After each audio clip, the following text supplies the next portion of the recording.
So, good morning. Today is the 19th day of Adar. Adar Beis, of course, Adar Sheni, the second Adar, March 29th.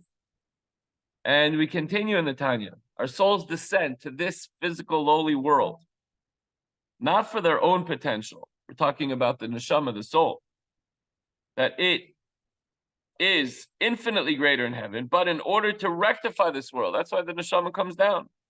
This process begins within, with rectifying and refining one's own inner animal-like soul and body, and by introducing Hashem and godliness into his life.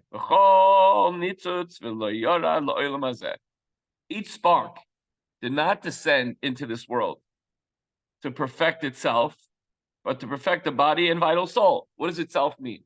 The soul itself is pure, is a part of Hashem. So that's the soul didn't come down to purify itself. It's already pure. It's a chelik portion of God. But it came to elevate the physical body that it's housed in, while it's, just like the Yidden are in Galus today, the soul comes down into a body which is like its mini exile there. Having touched upon the subject of the soul's descent, the Alter Rebbe adds that upon entering the world, the soul may perhaps attain the loftiest heights of love and fear of Hashem that are experienced by a perfect tzaddik. But even this cannot compare to the love and fear that it experienced while in the spiritual worlds before its descent. What does that mean? Even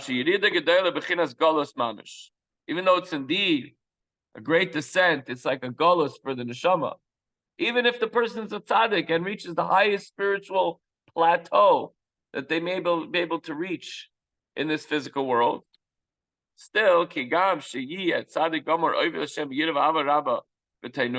if it becomes to this world a perfect tzaddik, serving Hashem with fear and delighting in loving Hashem in the deepest possible way, the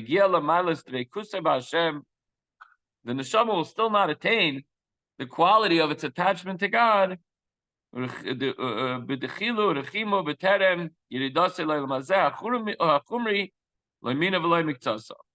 will not attain this level of love and fear of Hashem that it experienced prior to its descent into this world, nor not even to a fraction of its earlier fear of love. So when the soul is next to Hashem, so you say, it comes into this world to reach a higher level, but it will never reach the highest level, even of the lowest level of spirituality that it was in when it was in before it came down into this world in heaven. So obviously, it's not here to elevate itself, meaning the soul, the godly soul. So what is it here to elevate? We already kind of know the answer, but we'll just go through the motions. In fact,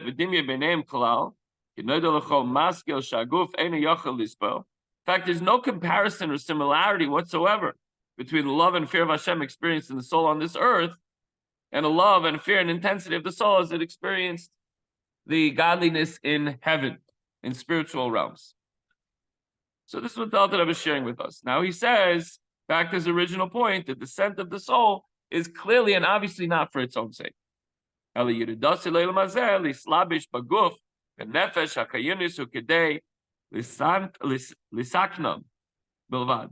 takid, its descent in this world is to be clothed into a physical body, and for the sole purpose of fixing them, perfecting them, uplifting them, meaning the physical body that the souls become housed in. And once the body is worked on and perfected, it doesn't have to be one thing at a time. As the body's being perfected, it's also affecting the world around him, the people around him, the whole entire, the universe as well. As we said, when you say a bracha, when you do a mitzvah, you're affecting even the spiritual world. What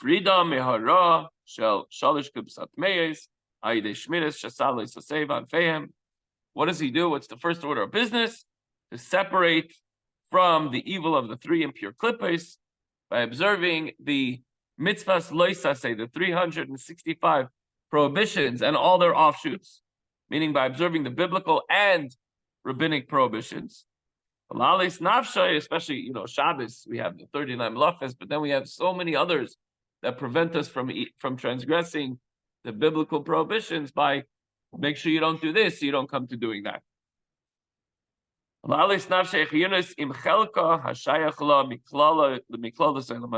elevate the godly soul together with the portion of the world at large that relates to it. And what does he do?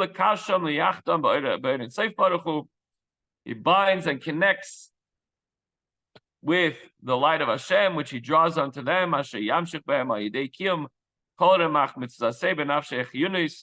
And he enlightens and enlivens and elevates the physical body by performing the 248 positive mitzvahs, which give vitality and energy to his nefesh and soul, his body and soul. Since the vital soul, it's really the animal soul. The godly soul is just sitting inside that gives the energy to the body. But the animal soul is our hands and our feet and our mouth and our lips and our feet and everything involved in our body. So when we do a mitzvah, we give that animal soul, we bring it along and we elevate it in our performance of an action mitzvah, as we've explained in depth in chapter 36. The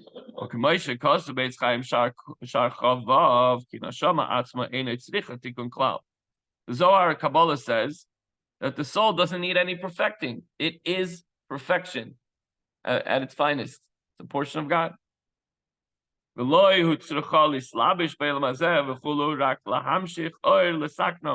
There's no need for the soul to come down to reach a higher place. It's like there's no higher that it can go. It's on the highest level before it comes down. But what does it come down for? To draw down light, to perfect the physical bodies that house the soul, to perfect and to elevate the entire world around it. And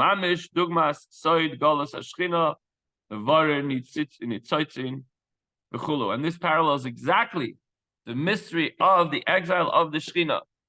Just like our soul comes down to uplift the physical body, so too the entire world is waiting to be uplifted and perfected, where the Shekhinah is all there. There are all these sparks of godliness.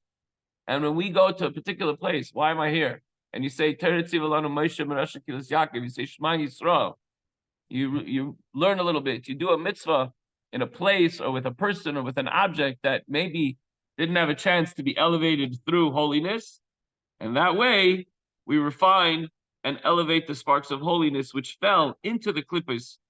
So too, the divine soul enters into the body, which is like its mini exile, in order to perfect the physical body and to extract from them the sparks of holiness which they contain.